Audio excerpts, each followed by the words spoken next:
What would you do if someone was convicted, not because of evidence, but because of their skin color, age, and silence? A 63-year-old black man, hands in cuffs, walks into the Civic Hall of Arkenridge under the suffocating heat of June. No one in the room knows. He's not the defendant. He's the only one who knows the truth that's been buried alive. A trial that was staged from the start, a decaying system that once seemed untouchable, and one twist that made the entire courtroom hold its breath. You think justice always sides with the truth? Watch this story closely. You just might think again. Drop a comment below to let us know where you're watching from. And don't forget to subscribe so you won't miss stories like this that expose the cracks in the system. Now, step with me into a courtroom where every piece of evidence can be twisted, except for the truth. The trial at the Civic Hall of Arkenridge began with a strange, suffocating silence. Elijah Rowe, 63 years old, his hair silver, wrists in cuffs, walked quietly through the gallery. No one stood, but every eye followed him, not because they knew who he was, but because they'd already decided. He was just a liar who knew how to earn sympathy. At the defense table sat Silas Hartman, a court-appointed attorney, too young to realize the game he'd just been thrown into. His hands trembled as he opened the file. Sweat trickled down the back of his neck, even though the AC hummed steadily. He glanced at Elijah, but the old man said nothing. He just sat there, still as stone, yet thinking like fire beneath the surface. Across from them stood Ada Evelyn Monroe. Back straight, not a crease on her suit, her eyes cold as steel. She didn't need to say a word. Everyone could tell. She already saw this as a done deal.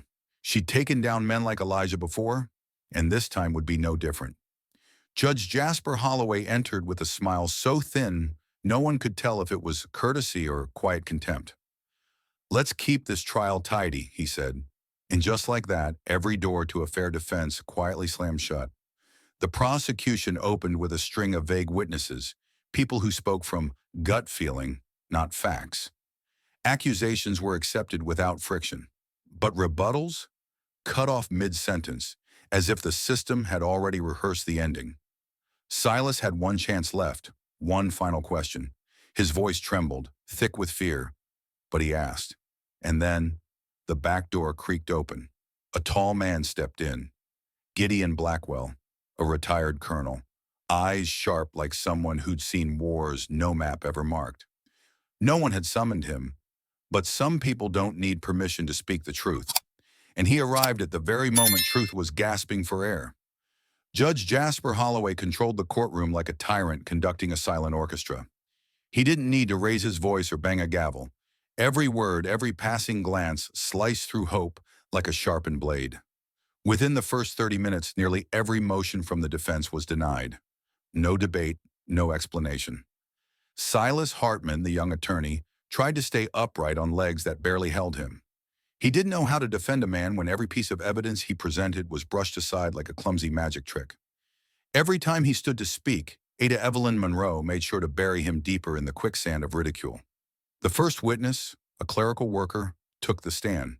He said, "I'm not entirely sure, but something about Mr. Rowe's records just felt off." And somehow that was enough. It was entered into record like gospel.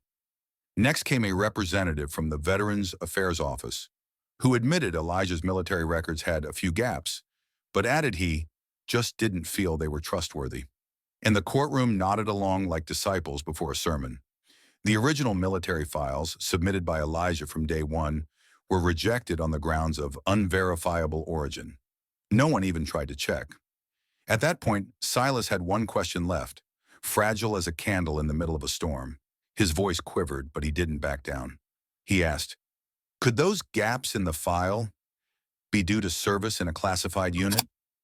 The courtroom froze, and right then, the door creaked open. A shadow stepped through, tall, composed, commanding. Colonel Gideon Blackwell. No one knew his name, but Elijah did, because that was the man who once buried the truth beside him on a battlefield the world forgot. Ada Evelyn Monroe fired off her closing statement like a barrage of blades. Her voice rang out, hard and cold. This man knows how to exploit sympathy. He knows how to spin a story. The jury sat still, expressionless, but not a single one dared meet Elijah Rowe's eyes anymore. And then, just as the room felt like it was sealing shut around him, Elijah stood up. No permission, no prompting. He simply rose, slow, steady, and the entire courtroom fell into a hush. He didn't apologize. He didn't plead. He just spoke. About 38 years of service, missions without names, in lands the world refused to acknowledge. About deaths he'd witnessed that were never written into any report. About scars with no military ID number. Judge Jasper Holloway gripped the arms of his chair, and as if clinging to his authority one final time, he declared, "Regardless, this court finds the defendant guilty." Silence. Elijah bowed his head, as if conceding. But then, he reached into the inside pocket of his old coat. A gleam flashed beneath the overhead lights. The entire room froze. "I am a special investigator with the Department of Defense, currently leading an internal probe into judicial corruption here in Arkenridge." The air erupted. Chairs scraped back. Someone gasped and nearly fell. A woman clapped a hand over her mouth in disbelief. The rear doors burst open. A dozen federal agents surged in. Tactical suits, earpieces, eyes locked like lasers. They weren't here to protect anyone. They were here to arrest Judge Jasper Holloway. Ada Monroe stood paralyzed. Her hand froze midair, pen still clenched tight. The system she once believed untouchable was crumbling right in front of her. As Judge Jasper Holloway was led away in handcuffs, dragged off the bench like a criminal, the courtroom remained frozen, as if waking from a long, collective trance. But it wasn't the fall of the judge that held their breath. It was Elijah Rowe, in that faded old coat, who stood at the true center of gravity. He said nothing. He didn't gloat. He simply stepped down from the witness stand, walked past the gallery, past the very spot where he'd once been let in with chains on his wrists. No one stopped him. No one dared. And with every quiet, steady step, Elijah stopped being just a man. He became a symbol. From the jury box, Caleb Whitmore, the only one who'd watched the trial with guarded silence from start to finish, was the first to rise. His eyes locked onto Elijah's, not in triumph, but with the weight of realization. He had just witnessed a truth the system had tried to bury. A young woman in the courtroom began to cry. Then someone else stood, and then another, until all 200 people inside Havenstone Courthouse were on their feet. Not because they were told to, but because staying silent now would make them complicit. Just then, a man from the gallery lunged forward, arm raised, fury blazing in his eyes, rushing straight at Elijah. But Elijah didn't flinch. He didn't raise a hand. He just stood there, calm, unwavering, his gaze locked forward as if saying, "I didn't come here to fight with fists. I came to prove that truth needs no shield." Security moved in fast. The attacker was subdued, and Elijah, in that moment of crackling stillness, spoke just one line, softly but clear enough to echo like thunder across the room. "Justice is not a gift. It's a battlefield for those who dare to stand." As the crowd slowly dispersed from Havenstone Courthouse, the late afternoon sun cast long shadows across the stone steps, where Elijah Rowe still stood, alone. His cane was worn, his eyes weary, but his presence no longer small. There were no guards around him, no need for protection, no one to escort him, because he didn't need a path. He was the path. Reporters rushed forward, microphones pointed straight at his face. "Do you have any final words, Mr. Rowe?" Elijah looked around, at the faces that had once turned away, but now watched him with something close to reverence. He didn't speak right away. He let the silence stretch, like a cymbal heavier than sound. Then just one sentence, clean, sharp as a blade, soft as a breath history had long held back. "It's not because I won. It's because, for the first time, truth wasn't buried." No applause followed. None was needed, because everyone understood. This was no longer one man's story. This was a reckoning for a generation that stayed silent too long. Across the street, Caleb Whitmore stood still, arms wrapped around the worn-out case files he had quietly kept. Part of him wanted to run to Elijah and apologize, but the deeper part simply nodded, a silent promise. Next time I'll stand up, sooner. And somewhere deep in the shadowed scaffolding of justice, a system began to loosen, screw by screw. Not because it had been torn down, but because, for the first time, light had found its way in, through the very first crack. While the courtroom still sat under the gray hush of early morning light, young attorney Silas Hartman stepped forward with a letter, handwritten, aged, and kept like a relic for 38 years. It was from Elijah Rowe's former commanding officer. The letter stated clearly, Elijah Rowe was the whistleblower, not the accomplice. Silas's voice trembled as he reached the final lines, where Colonel Langford had written, "If the day ever comes when he's convicted, the fault lies with us, the ones who let the truth stay silent." The room went still, but only for a moment. Ada Evelyn Monroe rose to her feet, hair tied back, eyes colder than ice. She didn't even glance at the letter, her voice calm, almost casual. "That document is inadmissible. It was not included in the original investigation. Dismissed." No argument, no signature verification. One sentence, enough to erase 38 years of memory from the record. Silas tried to push back. He brought out Elijah's original military file, stamped and sealed by the Department of Defense.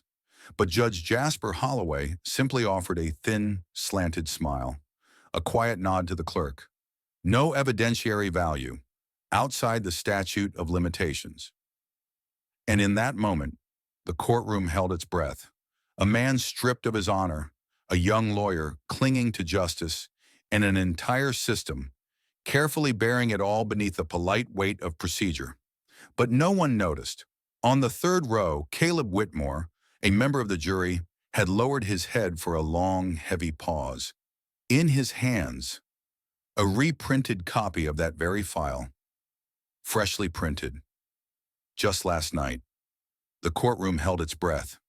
Silas stood at the podium, voice hoarse after hours of losing ground, eyes red but unyielding. He locked his gaze on Mason Everly, a former intelligence officer who once served under Colonel Gideon back in 1984. "Mr. Everly," Silas began, for the first time without a tremble in his voice, "in the military, are there or are there not certain records that are kept only within Black Ridge Division, where no names are listed?" Mason's eyes darted away. Judge Jasper Holloway tapped his gavel lightly. "Answer the question," Silas pressed, cutting off the interruption. "I'll repeat it. If someone served in Black Ridge Division, could their original records be deleted from the civilian system without anyone knowing?" The air turned solid. Mason swallowed hard. Then finally, he nodded, slowly. "Only the most classified units," he muttered. "And Elijah Rowe was one of them." The room trembled. Ada Evelyn Monroe lunged forward with an objection. Judge Holloway shut it down instantly, claiming it was outside the scope of the case. But for Silas, and for Caleb Whitmore, the lone juror who'd hung on every word, that moment was everything. Beneath the gallery seats, an older woman clutched a charred photograph of a young soldier in uniform, Elijah. Tears welled in her eyes. She had hidden that photo for 38 years, because of one promise: "If you ever show this, I'll die." And now, finally, the truth had begun to find its way out. The final doors swung open. Each heavy footstep echoed against the courtroom's stone floor. An older man appeared, silver hair, one shoulder slightly sunken from an old battlefield injury. His suit was plain, worn at the edges, but his eyes, sharp as the day he wore a colonel's rank. Gideon Blackwell. The courtroom stirred. Ada Evelyn went pale. Judge Holloway furrowed his brow. And in the jury box, Caleb Whitmore leaned forward, just slightly. "Colonel Blackwell," Silas stood, voice catching in his throat, "can you confirm, did Elijah Rowe ever serve in any unit of the armed forces, not listed in public records?" A breath, deep and heavy. Gideon didn't look at Silas. He looked at Elijah, the man in cuffs, sitting tall despite weeks of being shredded by lies. "That man," Gideon said, voice like a hammer striking steel, was part of Shadow Echo, a division built for missions the government would never admit existed. The room erupted, gasps, whispers, disbelief sweeping through the gallery like wildfire. The judge slammed his gavel, trying to restore order. Ada Evelyn launched a protest, but the testimony had already been entered into the record. Then Gideon slowly pulled a scorched military ID card from his coat, the lettering barely visible. Confidential, not for archival, code R-17B. For our existence to remain hidden, he said quietly, he had to be erased from history. He paused, looked down at the card like it still carried blood and fire. But now, it's time to set it right. A man who once stood as the emblem of command, now returned to restore justice for a forgotten brother in arms. Elijah stood. No one called his name. No one asked him to rise. But after Colonel Gideon's testimony, after a lifetime of silence suffocating the truth, this was the first time he didn't need permission to speak. 38 years, he began. I never left the battlefield. Whether it was the frozen border between two nations or the cold, narrow corridors of a government office. His voice wasn't loud, but every word hit like thunder, bouncing off the stone walls of the Civic Hall of Arkenridge. I carried out missions with no names, no medals, and no funerals for the men beside me. We lived like ghosts. And when we came back, we were treated like we still were. Silas lowered his head. He couldn't stop the tears. In the jury box, Caleb, the only juror still clinging to clarity, gripped the railing. His lips trembled. I'm not asking for honors, Elijah said, steady now. All I ask is that you stop using the law to bury a man who once risked his life for it. He reached into his coat and gently removed a dull silver badge, one he had never shown in public. He placed it on the evidence table. Its scratches told the story of a system that had used him, then discarded him like spare parts. The courtroom was silent, utterly, completely still. A man not young, not shielded by power, with nothing left to lose, had finally stood. Not to be forgiven, but to say what hundreds had swallowed in the dark for decades. Truth doesn't die, as long as someone's still brave enough to keep it alive. The courtroom hadn't even caught its breath after Elijah's testimony, when Judge Jasper Holloway slammed the gavel down. Sharp, deliberate, like he'd been waiting for this moment all along. Elijah Rowe, guilty. No one could believe what they'd just heard. Silas Hartman shot to his feet, desperation rising. Your Honor, you just heard... Counselor, Jasper cut him off with a thin, icy smile. Evidence outside the system isn't admissible here. We're ruling by law, not by war stories. Elijah didn't flinch. He simply looked at Jasper, and in those eyes which had stared death in the face more than once, was a chilling calm. Caleb Whitmore, the only juror still holding on to something human, stood up fast, about to speak. But the jury foreman stepped forward, placing a firm hand on his shoulder, whispering, "We follow the law, not our emotions." Emotions? How many lives have to be shattered before this system realizes that emotion is evidence of a truth that survived everything else? Elijah nodded slowly, as if he'd known this verdict all along. But then, he turned to Silas, and in a voice low enough for only the two of them to hear, whispered, "This isn't the end. This is the last time I let them define honor with a red ink stamp. This wasn't defeat. This was a strike, deliberate and deep. Because in the very next moment, the walls that had buried the truth for decades began to fall. The courtroom froze. No one moved. No one even dared to breathe. As Elijah slowly reached inside his faded coat and pulled out a small object, raising it high above his head. A badge, but not the worn badge of an old veteran. This one gleamed with a golden seal from the Office of High-Level Internal Oversight. My true identity, Elijah said, his voice deep and steady, is Special Agent Elijah Rowe. I was assigned to investigate judicial irregularities within the Arkenridge justice system 3 years ago. The shockwave hit the room like a silent explosion. Ada Evelyn Monroe turned ghostly pale. Judge Jasper Holloway sat frozen, his mouth parted, but no words came out. And Silas, the man who had defended Elijah like a soldier standing guard, now stepped forward, eyes glistening. "You kept that from me?" he asked, voice cracking, not with anger, but with heartbreak. Elijah gave a quiet nod. "I had to choose. Speak too soon, and every door slams shut forever. Or wait for the moment when truth can walk through and never be buried again." One of the court officers moved to seize the badge, but instantly, two federal agents from the back row stood up, badges in hand, sharp as lightning. And then, the courtroom doors burst open. A new wave was coming in, and for the first time since the trial began, the fear changed sides. No one had time to react when the back doors of the courtroom burst open. The sound of synchronized footsteps echoed like a heartbeat, steady, undeniable.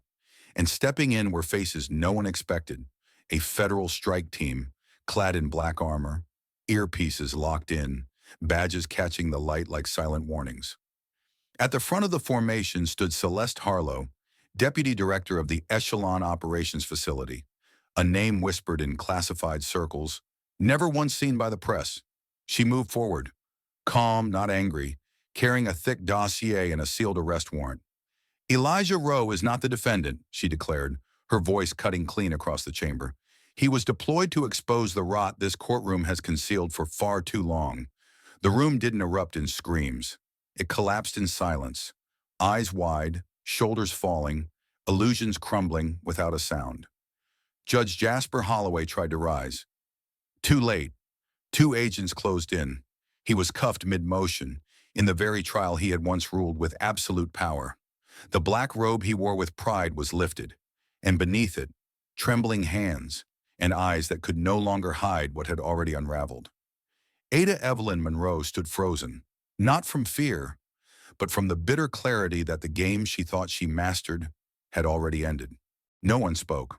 Only the click of metal cuffs broke the silence, and the eyes of Caleb Whitmore, the one juror who had watched Elijah from the very beginning, filled with quiet tears. He nodded just once. Something had changed forever. The air inside Civic Hall felt frozen in place. Judge Jasper Holloway, still draped in the black robe that once symbolized his absolute authority, stood in handcuffs right before the jury and the public. The charges rang out like hammers striking stone: obstruction of justice, bribery, trial manipulation, abuse of power, suppression of evidence. Each accusation carved into the crumbling image of a man who once sat at the top of a system, now too ashamed to defend him. No one spoke up for him. No one dared. Ada Evelyn Monroe, the same woman who once stared Elijah down with pride and contempt, now stood motionless, her lips pressed tight, the arrogance gone, replaced by something heavier, the collapse within. The files she had once dismissed slipped from her hand, landing with a dull thud on the courtroom floor. It flopped open to the final page. There, in bold type, Elijah Rowe, classified investigative agent, internal directive, Echelon protocol. The jury unraveled. Several members stood, not in panic, but because they could no longer sit quietly while the truth clawed its way to the surface. Caleb Whitmore, the one juror who had questioned everything from the start, stepped forward. Slowly, he bowed his head to Elijah, and in that moment, the courtroom, once a stage for manipulation and deceit, became something else entirely.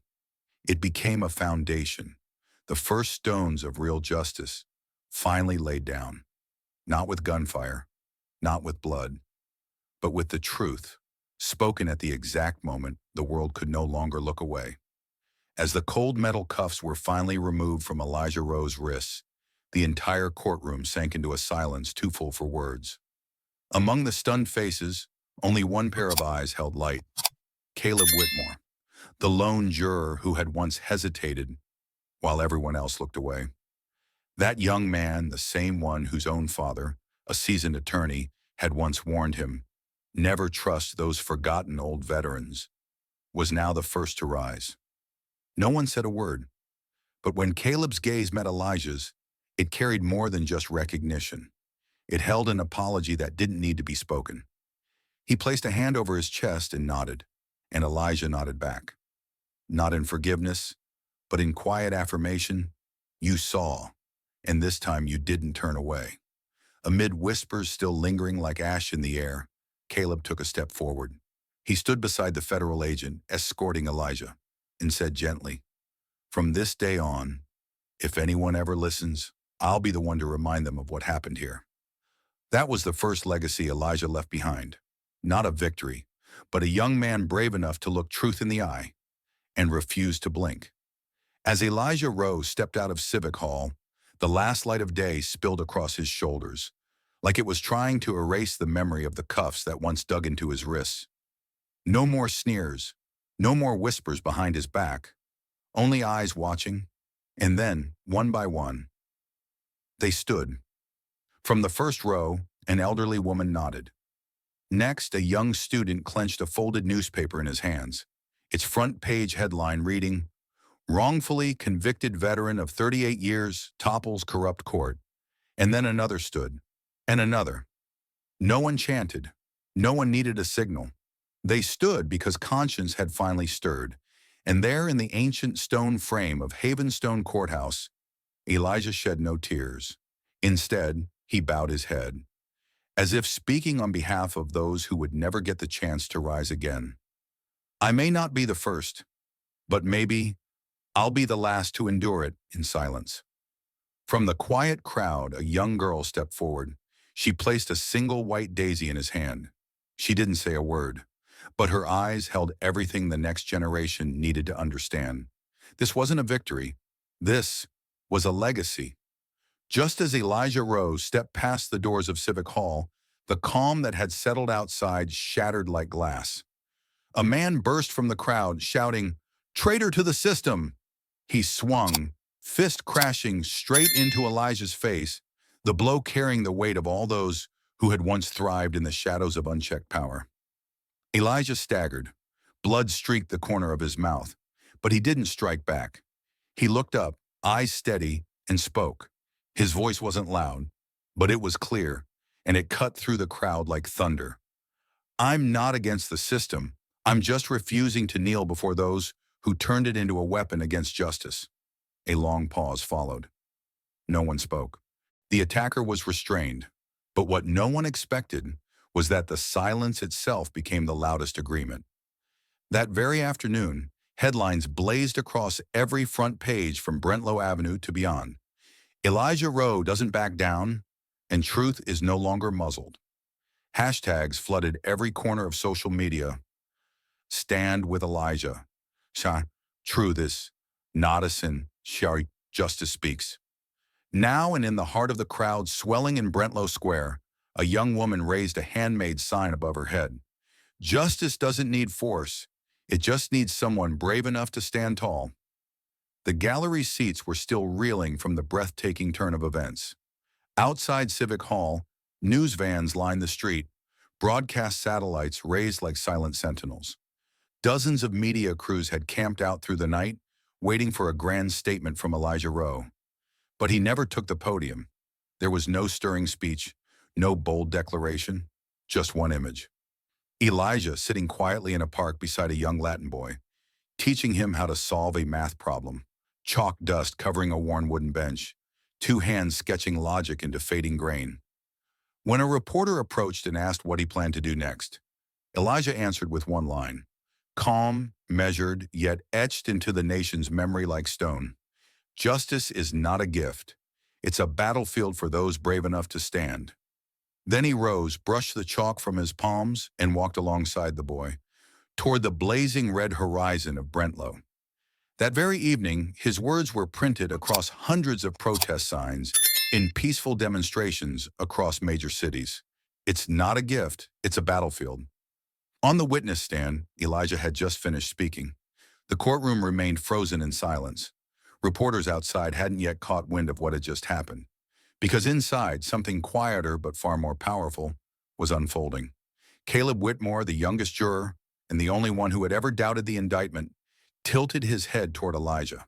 Throughout the trial, Caleb had been the one juror who never looked away. Even on the first day, as the old veteran shuffled in, shackled and weathered, Caleb had kept his gaze steady. Now, he smiled.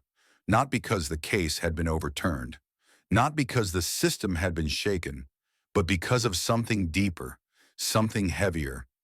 He had just witnessed something he once believed no longer existed in this system, the kind of courage that refuses to be crushed.